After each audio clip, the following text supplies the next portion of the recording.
Hey guys, Kitty here and welcome back to our channel. So the other day I was put on the spot to put together this trip to Wellington in just under 30 minutes. I was stressing out, so I thought it'll be a good idea for me to record the whole process, not only to share with you guys what I do, how I slam a trip together, but also to get some ideas, tips and tricks from other families like you guys, so we can all learn from each other and perhaps make travel planning a lot easier. Alright, without any further ado, let's knock out this trip together. Then the first step will be to book your flight, and we're going to use Skyscanner as our first price reference. It's going to cost about $78 per person. Flight times are around 6 to 7 a.m. in the morning. Airline is Jetstar Airways. So we're going to just check two more sites to compare the prices. The next one I go to is trip.com. Put in all the details, click on search. Okay, so the prices here are showing me about $72 per person for the exact same flights. 6 o'clock, 7 o'clock departure, Jetstar Airways. Okay, let's do another search.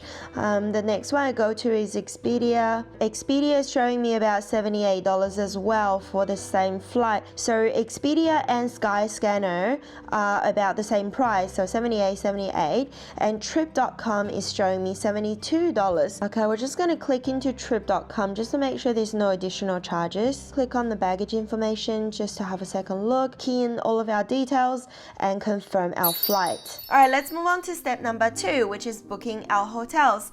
Now, because of our flight is arriving late at night, we thought, well, the first night we're not going to really use the hotel facilities. It's really just to rest up so we can explore the city the next day. So we thought it'll be a good idea to book a hotel very close to the airport, and there is one right inside the international terminal with all the facilities that we would need for the night, and it's very reasonably priced. We're gonna go with Regis Wellington Airport for the first night and the last night of our stay. Now we're just gonna look for a hotel for the middle part of our trip only. Before moving on to booking hotels, we need to know where we want to base ourselves in. So we're just gonna hop onto Google and find out the top things to do in Wellington with kids. This is what I love about Google. Google is actually showing me a list of things to do, and you can just start saving it straight away. The cool thing about this is on the very top, you can see that Google actually filtered all the kid-friendly activities as well.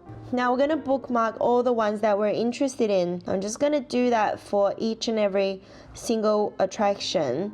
That way you can refer back to the map a little bit later. So after bookmarking everything, we're going to go back to the Google search result. I'm just going to go through all of these blog posts and websites and see if there's anything that we've missed. Things like this one, Weta Workshop, that looks quite interesting. We're going to go back to Google Map, put that in. There we go.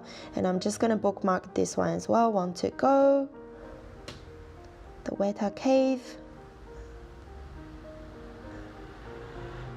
And let's just have a look at the surrounding area, see if there's any other tourist attractions. And you do that for each and every one of the posts. I think I bookmarked all of these. Space Place at the Carter Observatory. That looks fun. Carter Observatory. Cool. Oh, I've got that bookmarked already. Okay, so that's near the Cable Car Museum. Let's just have a look at the surrounding. Oh, okay, looks like it's very close to the Wellington waterfront as well, which I've heard a lot about. Okay, so just from bookmarking all the places you want to go, you kind of have an idea of where you want to base yourself. So if I just zoom out, you can see all the green flags around this area here. Okay, so it looks like Wellington waterfront is the area that we want to base ourselves in.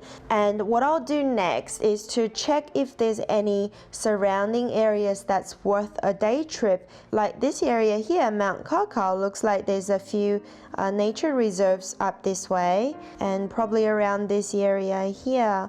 Oh, okay, so that's where the Weta Workshop is. Okay, so if our family is really interested in doing this Weta Workshop, we'll probably book a night around this area here to explore, say, this Evans Bay. Then I'm gonna hop onto my favorite hotels.com. The reason why I love hotels.com is that I love their rewards program. It's very visual. You can see exactly how many more nights to go before you get a free one. And also sometimes if you look at the very bottom here, sometimes they have promotions like these. Okay, I'll just do another comparison. Now I've done my research already, so I've actually went into each and one of the hotels. Now noticing some of the filters up the top here, sometimes if you're really strict about the filter, say I want free breakfast included, see there's no more listing anymore. But sometimes if you click into the hotel bookings, they actually have breakfast included, so don't rely on the filters. Say Intercom, for example, see how it's got breakfast for 2 included. So although it's $673 for a 5-star hotel, in comparison to James Cook Hotel, which is on sale at the moment, there's about just over $200 difference. But if you click into James Cook, it doesn't include breakfast, so that's something to keep in mind of. Really depends on whether your family values breakfast or not. The other really good option is to click on the map view just to get an orientation of where you're gonna be based in.